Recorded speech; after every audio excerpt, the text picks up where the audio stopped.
Director பாலாவோட B studios ப்ரொடக்ஷன்ஸ்ல Mysskin டைரக்ஷன்ல Naga, பிரியகா Martin, Harish உத்தமன், ராதா ரவி மற்றும் பலர் பெர்ஃபார்மன்ஸ்ல கூடிய சீக்கிரம் ரிலீஸ் ஆக போற படம் பிசாசு.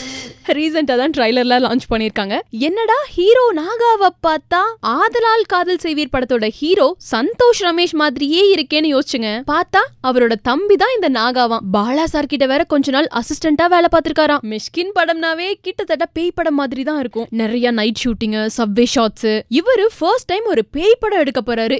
எப்படி இருக்கும்னு சொல்லி ட்ரைலரை பார்த்தா மியூசிக் டைரக்டர் அருளோட பேக்ரவுண்ட் மியூசிக்கே நம்மள மிரள வைக்குதுங்க. ட்ரைலர்ல ஒரு ஷாட்ல பாத்தீங்கன்னா இறந்து போன பொண்ணோட காலை பிடிச்சு அப்படியே தர தரன்னு இழுத்துட்டு போவாங்க. பின்னாடி ரத்த கரையா இருக்கும். அதே நேரத்துல ஹீரோவை தான் பேய் டார்கெட் பண்ணி டார்ச்சர் பண்ணிட்டு இருக்கு அப்படிங்கறத லிங்க் பண்ணி பாக்கும்போது ஒருவேளை இந்த கொலைய ஹீரோ தான் பண்ணிருப்பாரோன்னு தோணுது. ஏன்னா ஒரு ஷாட்ல கத்தி வேற வச்சிருக்காரு. அப்படியே ட்ரைலர்ல இன்னொரு ஷாட்ல பாத்தீங்கன்னா ஒரு 4 பேர் கடப்பாறைய வச்சு ஏதோ தோண்டிட்டு இருக்காங்க. அந்த நேரத்துல ராதா ரவி போய் அவங்கள தடுக்கிறாங்க. ராதா ரவியை இன்னொருத்தர் பிடிச்சு இழுக்கிறாரு. இதை வச்சு பாக்கும்போது இந்த கொலையில ராதா ரவிக்கும் அந்த ஃப்ரெண்ட்ஸுக்கும் தொடர்பு இருக்குமோன்னு டவுட் வருது. அது மட்டும் இல்லாம ட்ரைலர்ல அப்பப்ப பாத்தீங்கன்னா ஒரு குட்டி பையன், அவன் கையில வாலிபால் வேற இருக்கும். அடிக்கடி இவர் காட்டுவாங்களா? ஒருவேளை இந்த குட்டி பையனை வச்சுதான் அந்த பேய் பழி வாங்குமோங்கிற டவுட்டும் வருதுங்க. ஏன்னா ஒரே ஒரு லாங் ஷாட்டை தவிர வேற எங்கேயுமே பேய காட்டலங்க. ஆக மொத்தத்துல ட்ரைலரை பார்த்து கதை சொல்லுன்னு கேட்டீங்கன்னா இந்த படம் கிட்டத்தட்ட ஈரம் படத்தோட கதை மாதிரி வருமோன்னு தோணுதுங்க. அதே அபார்ட்மெண்ட் பேக்ரவுண்ட், அதே மாதிரி ஒரு கொலை நடந்திருக்கு, அதே மாதிரி பசங்க எல்லாம் சம்பந்தப்பட்டிருக்காங்க. ஒருவேளை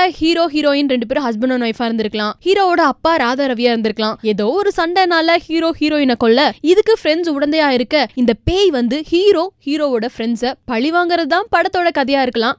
இருந்தாலும் மிஷ்கின் எவ்வளவு சிம்பிளாவா கதை எடுப்பாரு. ஹீரோயின் தான் பேய்ங்கிற விஷயத்த டைரக்டர் மிஷ்கின் ஆல்ரெடி பிரஸ் மீட்ல சொல்லிட்டாரு. ஆனா இந்த பேய்க்கும் ஹீரோக்கும் ஹீரோட ஃப்ரெண்ட்ஸுக்கும் ராதா ரவிக்கும் என்ன சம்பந்தம் அப்படிங்கறதான் படத்தோட ட்விஸ்ட். ட்ரைலர் பார்க்கும்போதே மிஷ்கினோட வழக்கமான ஸ்டைல், நிறைய நைட் ஷாட்ஸ், கூடவே சப்வே ஃபைட், அதே மாதிரி ஓடுற சீன்ஸ்னு அவரோட ஸ்டைல் ஆஃப் நரேஷன் பிசாசு படத்துலயும் கண்டிப்பா இருக்கு. பட் படத்தை தான் எப்போ ரிலீஸ் பண்ண போறாங்கன்னு இன்னும் சொல்ல மாட்டேங்கிறாங்க.